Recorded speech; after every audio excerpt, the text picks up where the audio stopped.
All right, today I'm working on a project for Nicole Jacquard, and so she has mailed me a couple billets, Mokume Gane billets. James Visti made these billets for her, and so we're going to work on this project for her. And so she has sent me a design.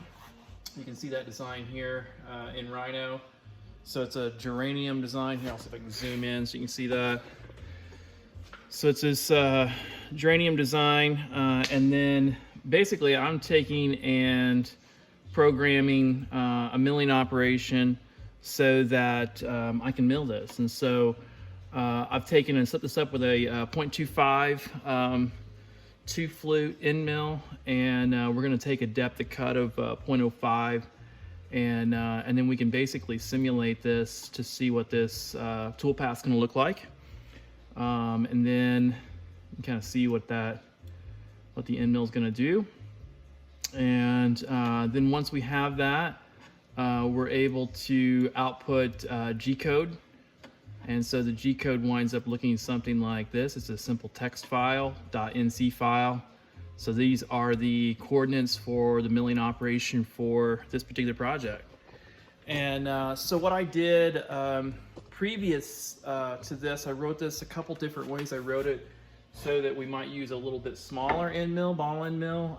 This is actually a test sample in 0.875 HDPE with a 0.08 depth of cut. And so we're really looking to make sure we don't, well, first of all, we want a trough that is fairly shallow, but yet deep enough to get through all the layers, but not have straight walls. And so James has been awesome at advising us on that. And so then I ran another test with a 0.25 ball end mill at 0.06 depth of cut. And that way he could see what that trough looks like. We both talked about, well, he was telling me how if this got too straight of walls, it actually starts to fold in on itself, and whenever it's hammered back out into a sheet. And so we want to make sure that you don't have straight walls on that. So you want a shallow kind of curve to it, And so again, ran those tests, and then actually went for it on the actual billet. So I'm doing another one of these. That's why I've got a second uncut billet. So let's take you over the mill and show you what that looks like. All right, so you can see here, this is the billet after being milled. You can kind of get a sense of the depth of it, looking there at the edge. And so we're going to take this off the machine and take a look at it. All right, so I was trying to maximize the sheet, so you can see here I've got my clamps placed right at the edges of the billet in some areas where I wasn't going to be milling, so I could kind of dodge those and not hit them with the end mill. So we'll just loosen these up, and we slide these out.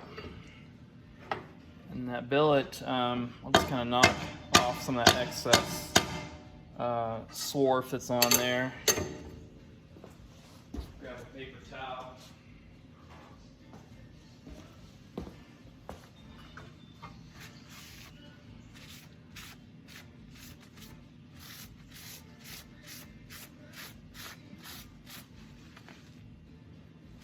So today while I've been cutting this, we've been going back and forth kind of just via text with James and Nicole, before I make any mistakes on this expensive billet, right?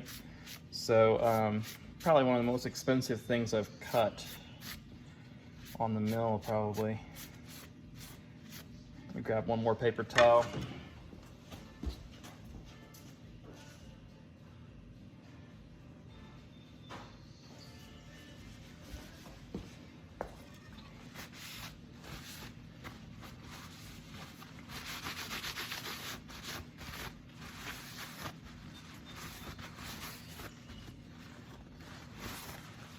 And there we have it.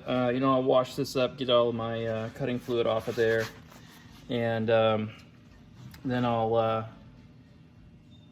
we'll cut the second design when Nicole sends that, and cut the second sheet, and then we should be good to go. And then I can get these out to James, and he can do his magic with the hammer and flatten this out. And we'll see what that pattern looks like once it's hammered out. So pretty cool stuff.